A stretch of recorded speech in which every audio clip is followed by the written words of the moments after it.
Prince William had finally discovered that 2 pieces of Princess Diana's jewelry had surfaced at a London auction house under the name of Camilla's daughter, Laura Lopes, and his reaction was anything but private. A black diamond pendant and a sapphire bracelet, connected to a promise made after Diana's death, suddenly appeared to be on the verge of becoming someone else's property. Within hours, William's legal team was moving. But why did these 2 pieces matter enough for him to challenge the very institution meant to protect them? Before we uncover what really happened behind palace walls, make sure you're subscribed, because the deeper this story goes, the less it looks like a simple dispute over jewelry.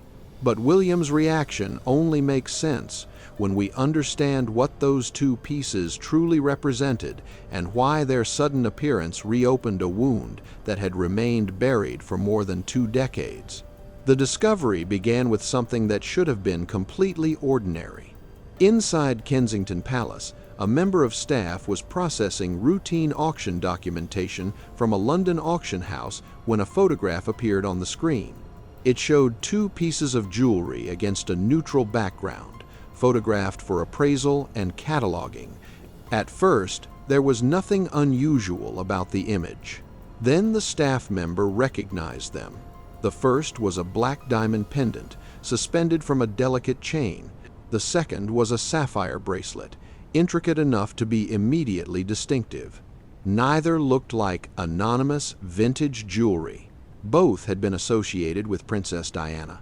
And according to the records available to the palace, neither piece should have been appearing in an auction catalog under a civilian name.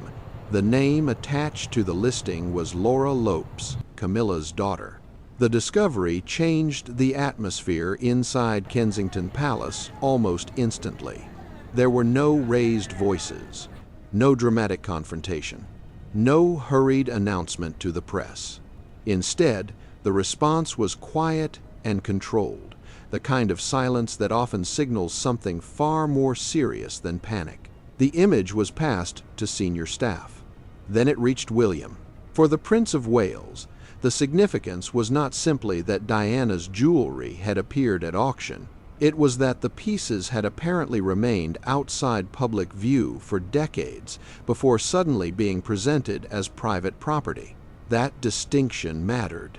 If the jewelry had always been privately owned, why had it remained so difficult to trace? If it had been protected as part of Diana's personal legacy, how had it ended up in an auction catalog?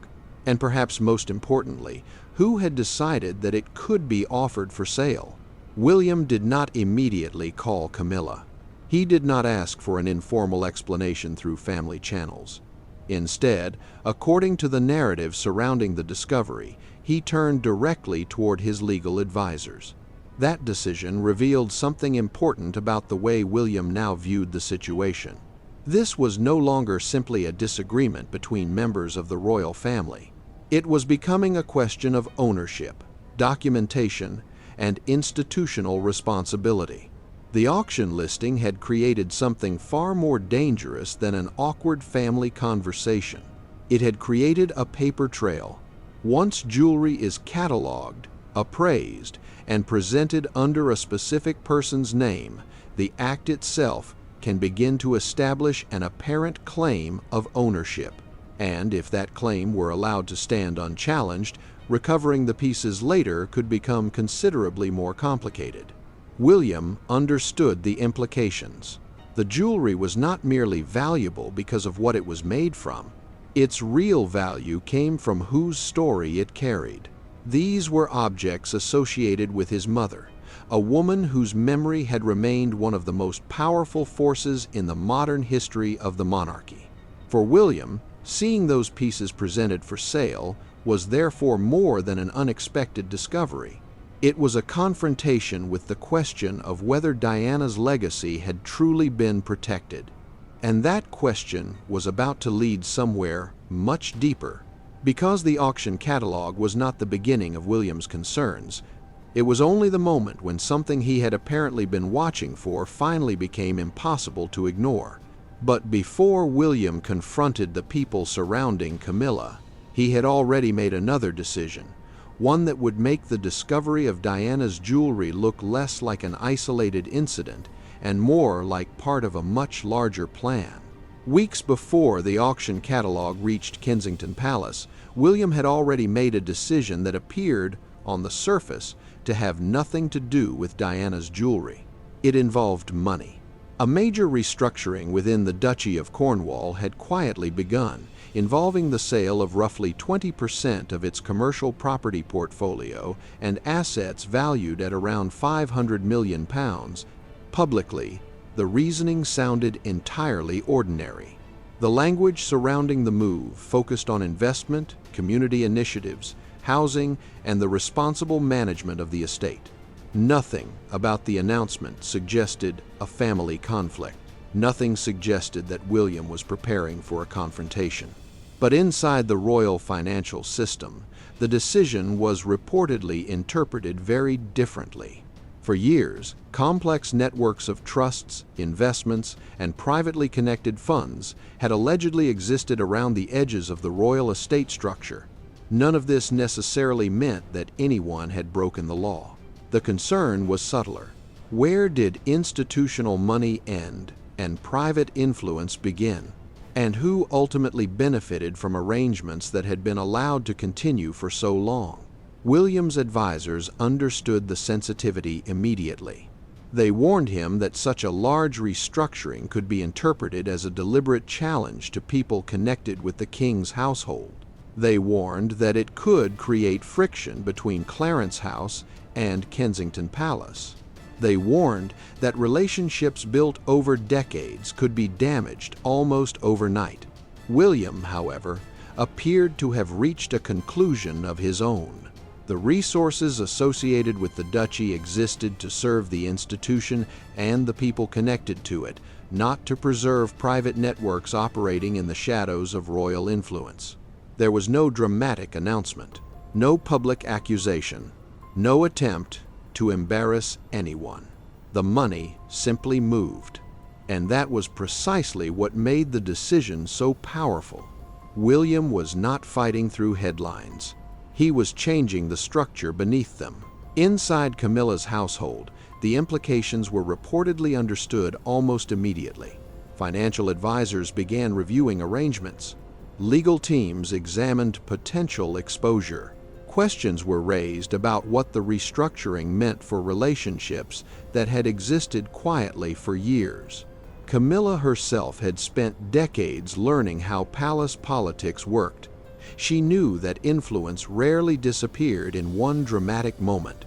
It disappeared through access, through budgets, through appointments, through who received a phone call and who no longer did.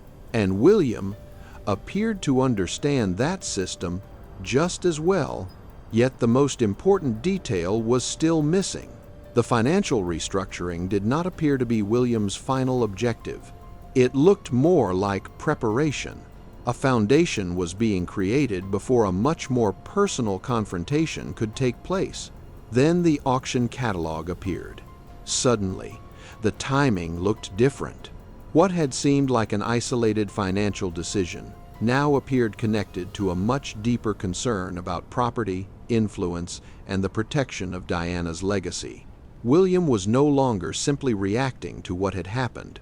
He appeared to have been preparing for the possibility that something would eventually surface. And when the image of that black diamond pendant appeared on the palace screen, he already had the institutional groundwork to respond. But there was one reason the discovery affected him so deeply that money alone could never explain it. The jewelry carried a memory from a time when William was not the Prince of Wales, not a future king, and not a father. He was simply a grieving teenage son who had asked, "What happened?" to something that belonged to his mother. And the answer he received back then was one he had never completely forgotten. The jewelry mattered to William for a reason that had little to do with diamonds, sapphires, or money. It was connected to a promise. After Diana's death, the world moved forward faster than her sons ever could. Photographs disappeared from front pages. Public ceremonies ended. The crowds eventually went home. But grief does not follow a royal schedule. For William, certain objects remained tied to memories that could not simply be placed into an archive and forgotten. Among them were pieces of jewelry he remembered seeing his mother wear. The black diamond pendant, the sapphire bracelet. They were not simply possessions. They were physical reminders of Diana herself, connected to photographs, public appearances, and private memories from a period of his life that had already been permanently changed. According to the narrative surrounding the jewelry, William eventually asked what had happened to those pieces. The answer was reassuring. He was told that they had been put away safely, that they were being properly looked after, that there was no reason for him to worry. For a grieving teenager, that reassurance mattered. He did not need to understand every detail of royal property management. He did not need to know which office held the records or which legal classification applied to a particular necklace or bracelet. He simply needed to believe that something belonging to his mother was safe. And for years, that was apparently enough. The jewelry was said to have been kept at a secure repository associated with Highgrove, outside the ordinary public view and away from the attention of the press. But there was a problem.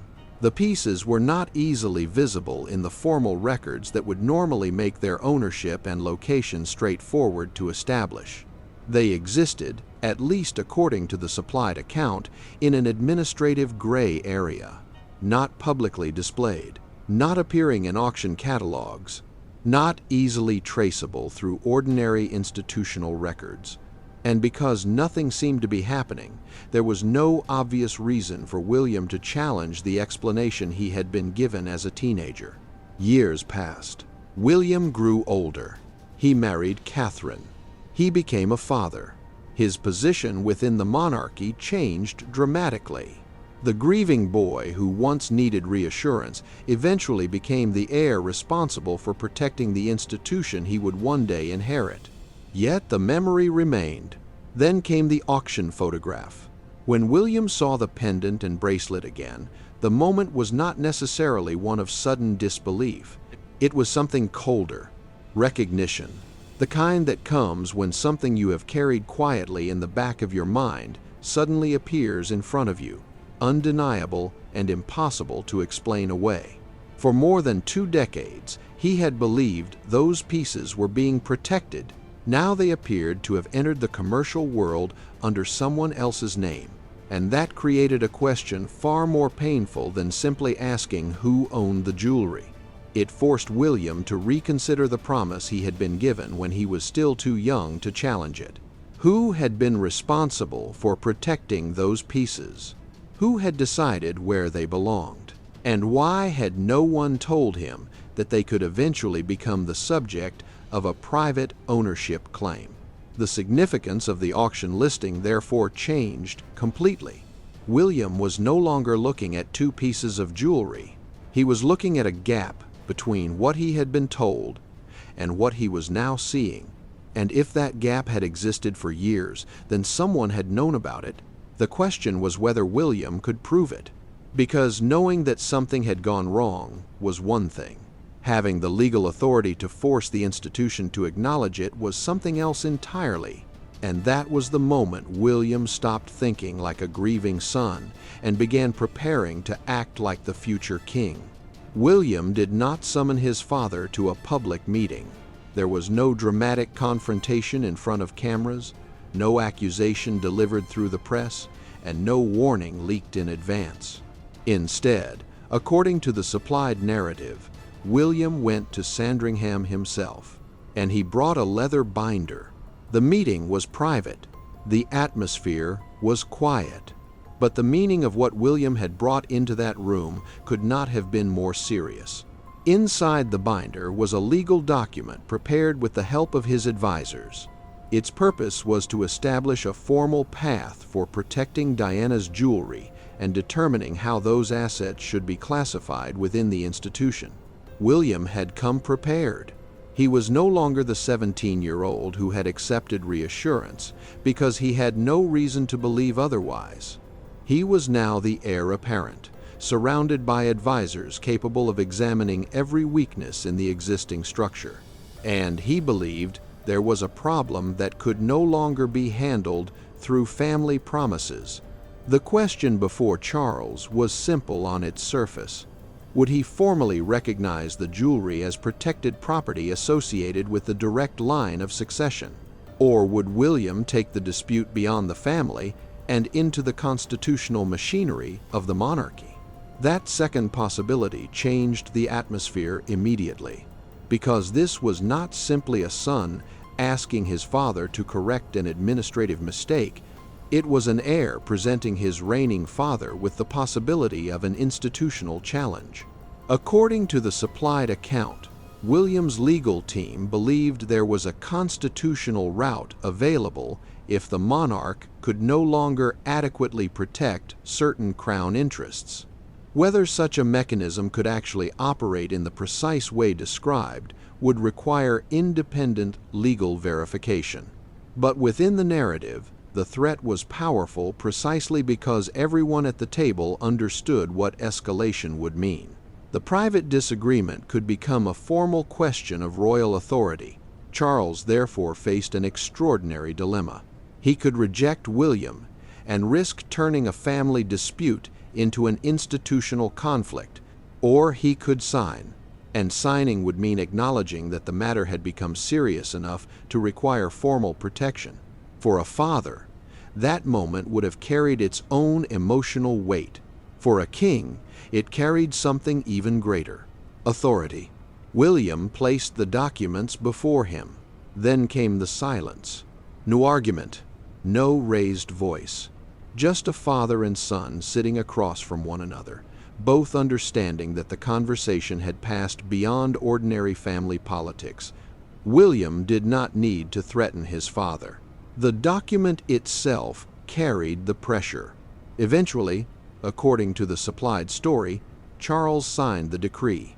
The jewelry was formally reclassified as protected crown property, designated for the direct line of succession.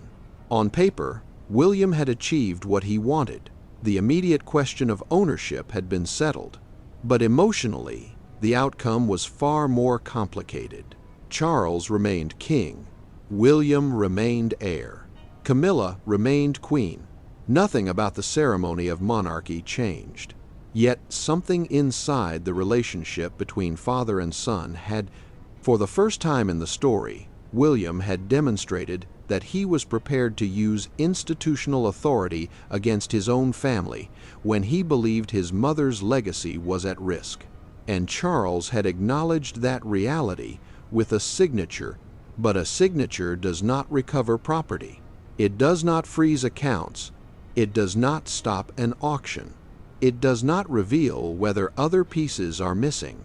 It simply gives an institution the authority to act. And William had already prepared the machinery that would act next, because once the king's signature was on the page, the matter stopped being a private family dispute and the legal machinery of the crown began to move.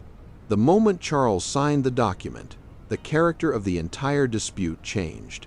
There was no longer any need for another family conversation. William had what he needed to begin the next stage. According to the supplied narrative, his legal advisors had already prepared the documents required to act. They had not been waiting for the king's signature to decide what came next. They had been waiting for authorization. Now they had it. The first move was legal. A court application was prepared seeking to restrict the movement of assets connected to Laura Lopes. What followed was described as an aggressive financial freeze designed to prevent money or property from being transferred while the ownership dispute was being examined. The important point was not the technical name of the legal instrument. It was what the action represented. William was no longer asking anyone to cooperate. He was using the machinery of the institution to force the matter into a formal process. Accounts were reportedly restricted. Financial institutions were alerted. Assets associated with the dispute could no longer simply be moved somewhere else while lawyers negotiated behind closed doors. For Laura, the consequences were immediate. For Camilla's household, they were deeply unsettling. For the palace, they were exactly what happens when a private disagreement enters the legal system. The personal disappears. Procedure takes over. And procedure does not care who is standing on the other side of the table. According to the supplied account, officers later arrived at a property in Wiltshire under formal authority to conduct a search. The atmosphere could not have been more different from the quiet meeting at Sandringham. There, William had relied on a document and the pressure of a private conversation. Here, the institution was acting through official enforcement. The search allegedly located the black diamond pendant and the sapphire bracelet. The pieces were photographed. Their condition was documented, and they were taken into formal custody.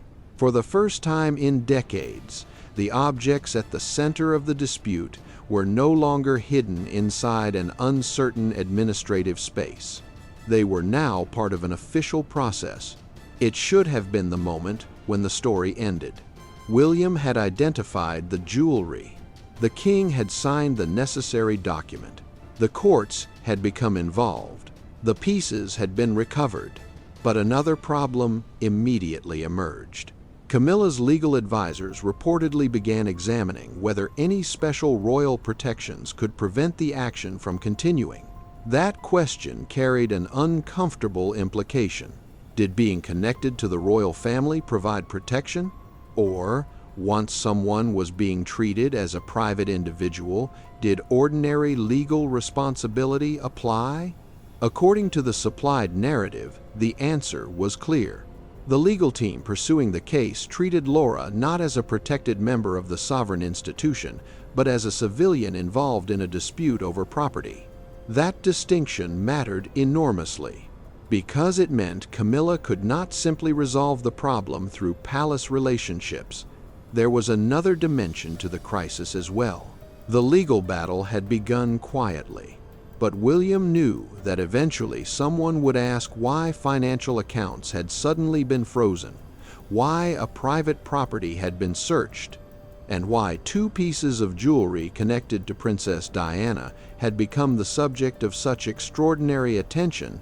That meant the next battlefield was not the courtroom, it was the press. And this was where Camilla had spent decades building influence. She understood how stories moved. She understood how a carefully placed conversation could change a headline. She understood how silence, timing, and access could sometimes be more powerful than an official statement. But William appeared to understand something else. The moment the institution itself controlled the information flow, those advantages could disappear. The jewelry had been recovered. The legal machinery was moving. But William was about to challenge something far more valuable than money or property. Camilla's ability to control the story itself. The legal action had recovered the jewelry. But William was not finished. According to the supplied narrative, his next move targeted something that could not be measured in pounds, titles, or property records. He targeted access. For decades, Camilla had learned how to operate within one of the most complicated environments in the world. Her influence did not depend entirely on formal authority. It also depended on relationships, advisors, officials, journalists, and people who could make a telephone call at exactly the right moment. That network had helped shape her public image over many years. Now, according to the story, William was determined to prevent it from shaping this story. The Buckingham Palace communications operation was placed under unusually strict controls. No unofficial briefings, no carefully placed background comments, no informal conversations intended to soften the emerging narrative. Anything released publicly had to go through direct authorization. For Camilla, the timing could hardly have been worse. The dispute involving her daughter was already becoming a legal matter. The jewelry had been recovered. Accounts had reportedly been restricted, and now the usual channels through which her household could influence the public conversation had apparently gone silent. That silence was itself a message. It suggested that William no longer wanted the matter handled through family diplomacy or palace media management. He wanted the legal process to speak for itself. Laura, meanwhile, was facing the practical consequences of the dispute. According to the supplied account, she eventually entered a legal agreement surrendering any claim to the 2 recovered pieces. A portion of her restricted funds was reportedly released for legal and administrative expenses, while the jewelry remained protected under the institutional process William had initiated. On the surface, it looked like the end. The pieces had been found. The ownership dispute had been settled. The immediate threat of an auction had disappeared. Then William announced the creation of the Diana Heritage Trust. Within the narrative, the trust represented something far more significant than a legal container for jewelry. It was a boundary. The stated purpose was to ensure that Diana's documented jewelry and personal artifacts would remain protected for Catherine and eventually Princess Charlotte. The emotional message was unmistakable. Diana's legacy would not simply belong to whoever happened to be controlling it at a particular moment.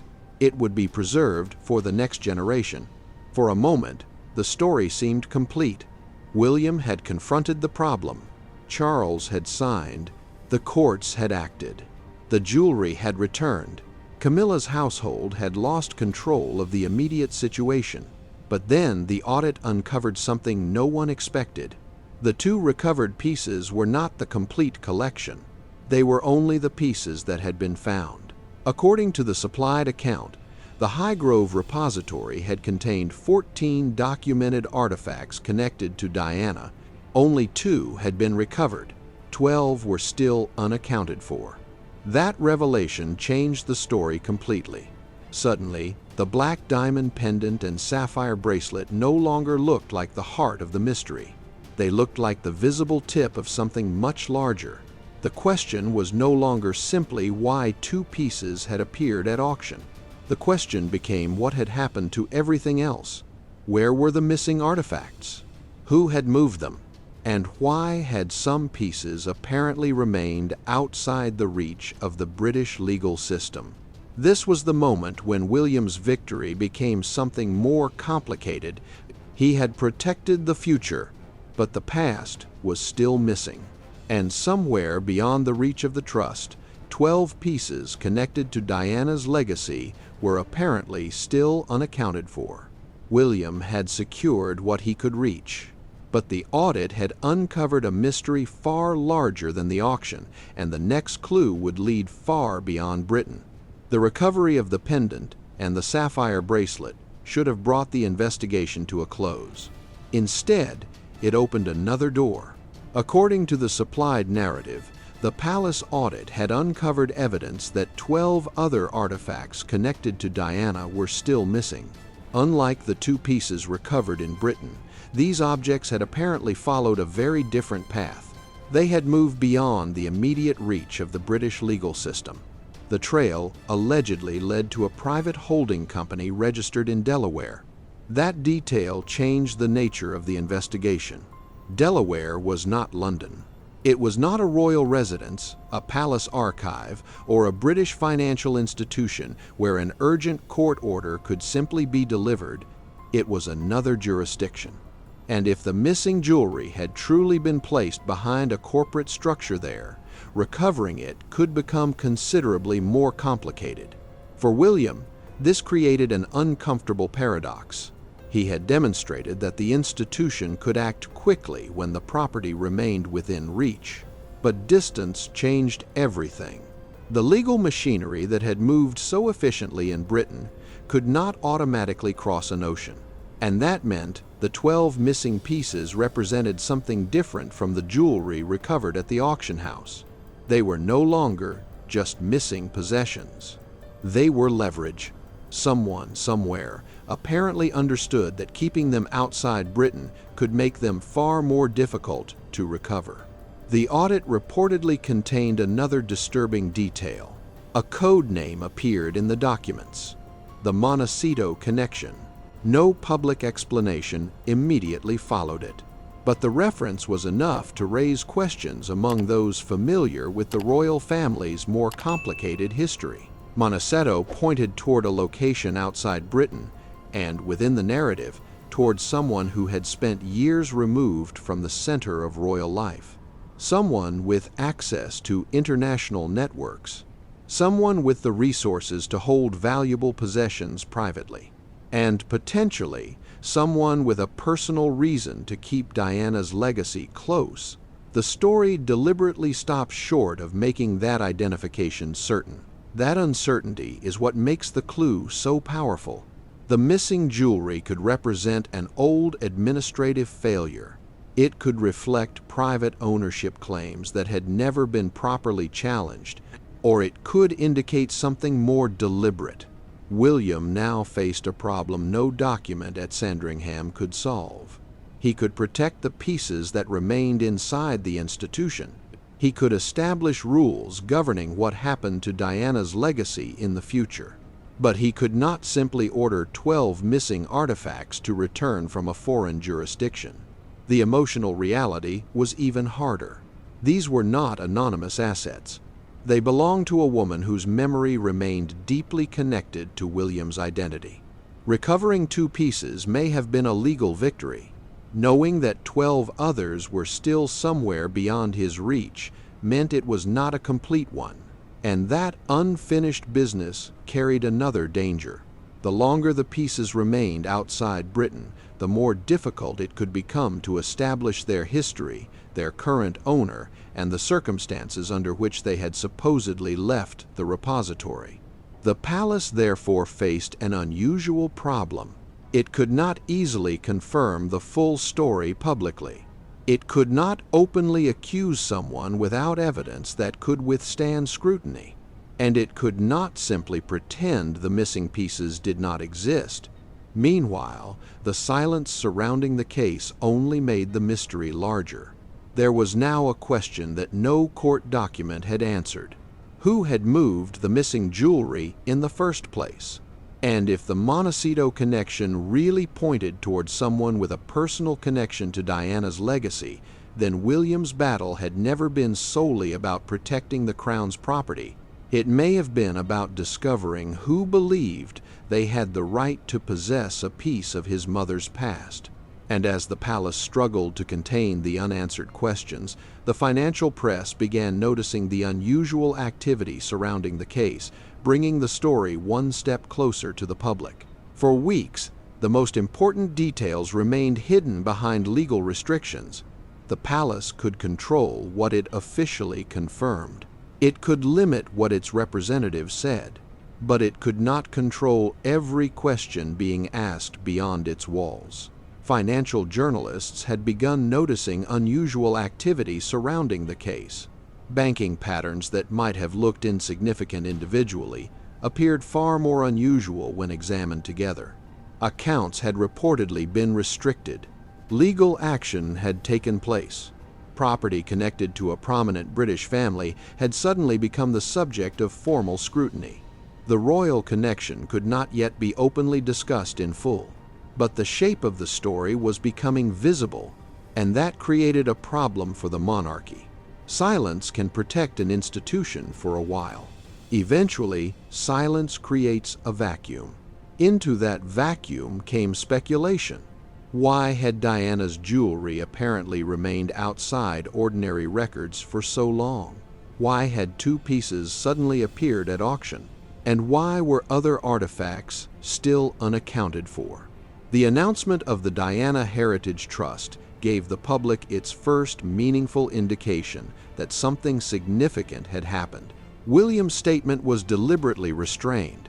There was no public attack against Camilla, no dramatic accusation against her daughter, no detailed explanation of the legal dispute.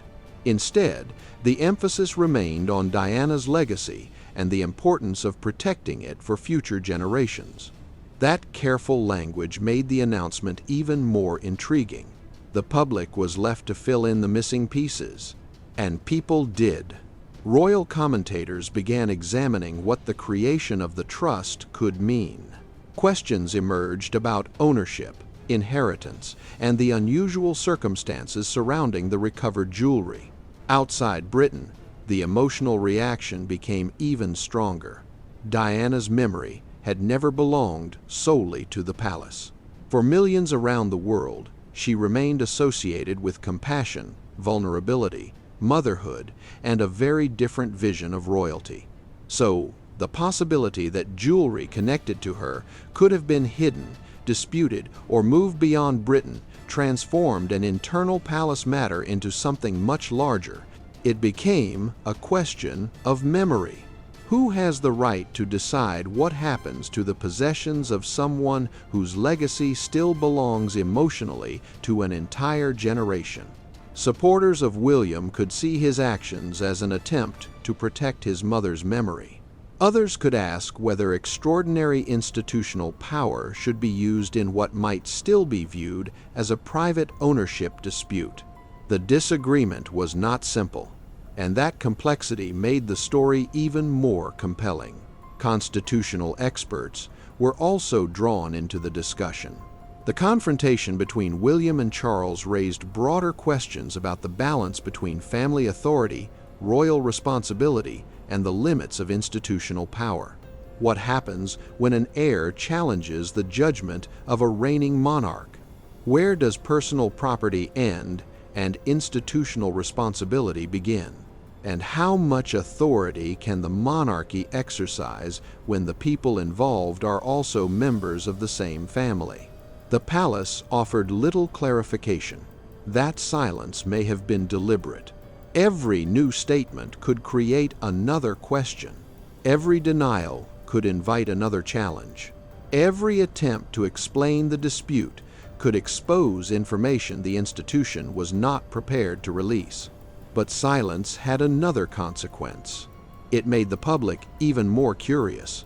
The story had begun with two pieces of jewelry. It had expanded into a dispute involving family, law, money, and royal authority. Now it was becoming an international conversation about Diana herself. And William was about to make another appearance that required no statement at all. He and Catherine were scheduled to attend a formal engagement. Camilla would be there too. The cameras would be waiting. Everything appeared routine, until photographers noticed what Catherine was wearing. A single piece of jewelry associated with Diana was about to transform the entire story into a visual message. The palace had spent weeks speaking through lawyers and silence. At that engagement, Catherine would communicate more with one quiet detail than anyone could have said in a formal statement. The public appearance was supposed to be routine. William and Catherine arrived at a formal royal engagement, greeted officials, and stood before the waiting cameras. Camilla was there as well, performing the familiar duties expected of her. Nothing appeared unusual. Then photographers noticed Catherine's wrist. She was wearing a piece of jewelry associated with Princess Diana. It was not the black diamond pendant. It was not the sapphire bracelet recovered in the investigation described by the supplied narrative. It was another piece, one presented as properly documented and securely held within the royal collection. And that distinction changed everything. There was no auction listing, no disputed ownership claim, no legal uncertainty visible to the public. The jewelry was simply there, worn openly by the woman who would one day become queen. The palace issued no special announcement. No official stood beside Catherine to explain what the piece represented. There was no carefully prepared statement. The photographs were enough. For those who had followed the controversy, the message was almost impossible to miss. Diana's legacy had not disappeared. It had moved forward. Catherine was wearing a piece of that legacy in public, while William stood beside her. The symbolism was subtle, but powerful. What had once belonged to the past was now visibly connected to the future, and that future was represented by Catherine, William, and eventually their children. Camilla's presence made the image more complicated. She remained composed throughout the engagement. She spoke with guests, smiled for photographs, and carried herself with the calm expected from a senior member of the royal family. There was no visible confrontation between the two women. No harsh glance, no public disagreement. But the emotional distance required no words. Catherine was carrying Diana's legacy. Camilla represented the monarchy as it exists today. William stood between those two realities: Diana's son, Charles's heir, and the person responsible for protecting what would pass to the next generation. That was why the jewelry mattered. It transformed a private dispute into a public symbol. The institution did not need to explain who held Diana's legacy. The image appeared to answer the question. It was with Catherine. For some observers, the moment could be seen simply as remembrance. For others, it looked like a quiet declaration that Diana's legacy belonged firmly within William's future household. Still others might interpret it as something more personal.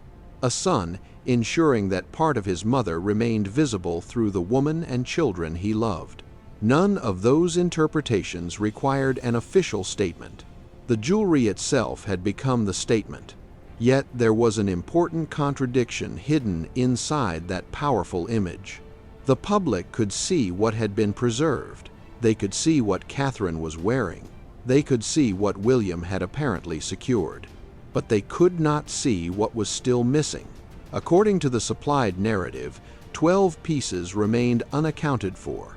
That meant the photograph represented both victory and incompleteness. Something had been protected. Something had been recovered, but something had also remained beyond the palace's reach. And that unresolved absence mattered. Because William could establish trusts, he could strengthen ownership records. He could determine how Diana's legacy should move to Catherine and eventually to Charlotte. But he could not simply erase what had already happened. He could not turn back time. He could not guarantee that every piece connected to his mother would ever return. So the image of Catherine wearing Diana's jewelry carried a meaning far greater than fashion. It was a quiet statement about continuity, about memory, about who would carry Diana's story forward, and perhaps most importantly, about what William believed should never again be allowed to disappear without explanation. The cameras captured the moment. The palace said almost nothing, but everyone watching understood that the jewelry had spoken for itself. Diana's legacy had found a place in the future, yet somewhere beyond that carefully composed image, the missing pieces remained, waiting for an answer the palace still could not give. When the immediate noise finally faded, the story did not end with a courtroom victory or a dramatic confrontation. It ended with something quieter, a change in the balance of power. Charles remained king. Camilla remained queen. William remained heir to the throne. The palace continued presenting the familiar image of stability, while difficult matters were kept behind closed doors. But according to the supplied narrative, the relationship between William and his father had entered a different phase. William had shown that he was willing to challenge Charles when he believed Diana's legacy was being placed at risk. He had not relied on public pressure or emotional accusations. He had used advisors, documents, and institutional procedures. That distinction matters. This was no longer simply a son defending his mother's memory. It was the future king asserting that some things were too important to be left to private arrangements. For Charles, the moment carried its own weight. He remained sovereign, but the encounter had demonstrated that William was already prepared to exercise authority rather than simply wait for it. Camilla's position also remained complicated. She continued her public duties beside the king.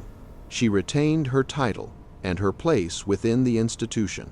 Nothing visible suggested that the monarchy had been divided. Yet beneath that surface, the narrative suggests that influence surrounding her household had been significantly reduced. The immediate dispute involving her daughter had ended. The recovered jewelry was protected, and the Diana Heritage Trust had created a barrier intended to ensure that Diana's legacy would remain connected to the next generation of the direct line. For Catherine, that future carried a deeply symbolic meaning. She was not replacing Diana. She was carrying part of Diana's story forward. And one day, that legacy could pass to Charlotte. But William's victory remained incomplete. 12 pieces were still missing. That single fact prevents the story from becoming a simple tale of triumph. William had secured what he could reach. He had strengthened the protection surrounding what remained. He had established a structure designed to prevent similar disputes in the future. But he could not force the past to return. The missing pieces remained a reminder that legal power has limits. Documents can establish ownership. Courts can freeze assets. Institutions can protect collections. But none of those things can completely restore what has already been lost. And that is why Diana's jewelry carries such emotional weight. To the outside world, these are valuable objects. To William, they represent his mother. To Catherine, they represent a legacy she can carry into the future. To Charlotte, they may one day become part of a family history she inherited without ever experiencing its pain. And to the monarchy, they represent continuity itself. The crown depends on preserving the past while preparing for the future. Yet preservation is not the same as closure. Some memories remain unresolved, no matter how carefully an institution protects them. Perhaps that is why the image of Catherine wearing Diana's jewelry feels more powerful than any official statement. There was no accusation, no confrontation, no explanation, just a quiet suggestion that Diana's legacy had survived, moved forward, and found its place in another generation. But somewhere beyond that image were the pieces that had never returned. The past had not been completely recovered, only protected from being lost again. And perhaps that was the real battle William had been fighting all along. Not simply to recover jewelry, but to make certain that his mother's legacy would never again be treated as something that could disappear quietly beyond the reach of the people who remembered what it meant. William could protect the future. He could honor the past. But he could never bring every part of it home.